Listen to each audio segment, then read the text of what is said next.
Assalamualaikum murid-murid. Jumpa lagi dalam kelas Bahasa Melayu bersama Cikgu Azimah. Hari ini kita akan fokus kepada tata bahasa iaitu peribahasa tajuk Susah Senang Kita Bersama.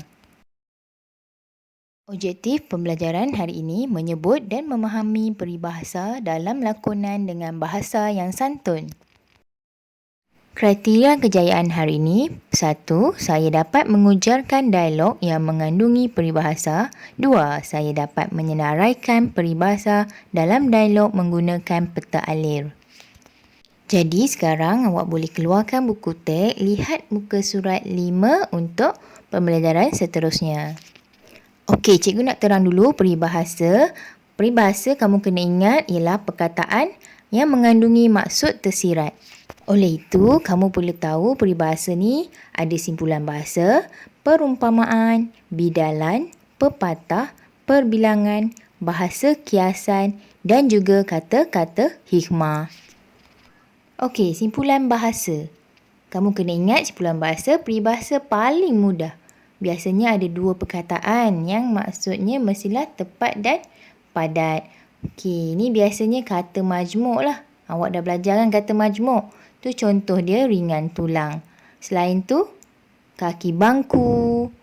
Lagi ada hati, buah hati, anak angkat.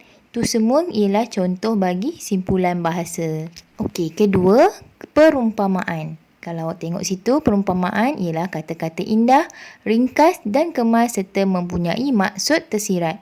Biasanya depan dia mesti ada kata perkataan bagai, ibarat, laksana, seperti dan umpama. Tengok contoh.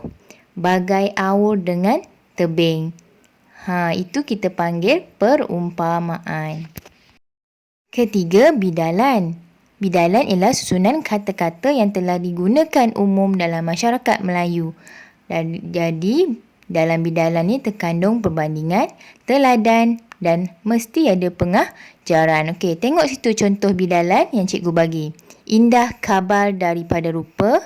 Kedua, melentur buluh biarlah ketika rebung. 3, nasi sudah menjadi bubur. 4, sudah terhantuk baru tengadah. 5, ukur baju di badan sendiri.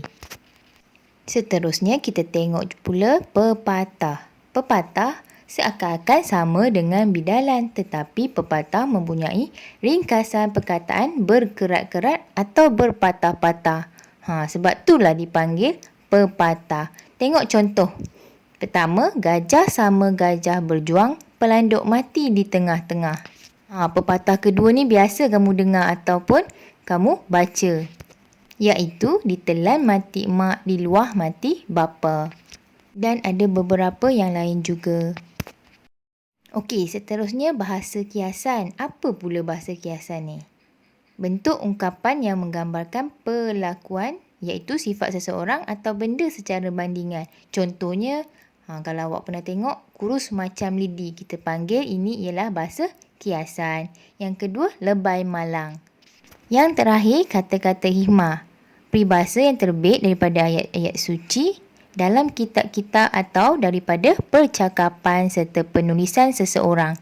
Jadi, kat sini dia mengandungi falsafah atau pengajaran yang berguna sebagai panduan hidup kita. Okey, satu contoh, awak boleh tengok bahasa menunjukkan bangsa. Artinya melalui pertuturan seseorang itu dapat diketahui bangsanya. Okey, ini dipanggil kata-kata hikmah. Ada banyak lagi kata-kata hikmah yang lain yang boleh awak jumpa. Baik, saya dah selesai terangkan tentang peribahasa. Sekarang awak perlu melakukan 2 tugasan. Tugasan pertama, awak perlu baca dialog atau lakonkan semula dialog pada muka surat 5 dalam buku teks Bahasa Melayu. Tugasan kedua, bila awak dah berdialog ataupun dah lakonkan tadi dialog, awak perlu senaraikan peribahasa yang ada dalam buku teks muka surat 5 tersebut dalam buku tulis kamu menggunakan peta alir. Baik, ni contoh peta alir. Yang ada printer awak boleh print, yang tiada ataupun tak nak print awak boleh salin. Okey, kat situ cikgu dah tulis peribahasa, ada simpulan bahasa, perumpamaan, pepatah, bahasa kiasan. Jadi, awak tengok dalam muka surat 5 tadi, senaraikan ikut kategori tersebut. Baik, satu contoh cikgu bagi, tengok muka surat 5. Dalam dialog tu ada disebut perkataan susah hati. Jadi, kamu letak perkataan susah hati tu dalam kategori simpulan bahasa. Itu saja. Senang kan? Jadi awak boleh sambung cari semua yang ada dalam buku teks muka surat 5 tu. Macam mana nak kenal pasti? Kalau awak tengok betul-betul perkataannya dah diwarnakan. Jadi yang diwarna tu semuanya ialah peribahasa. Awak tinggal tulis ikut kategori. Itu saja.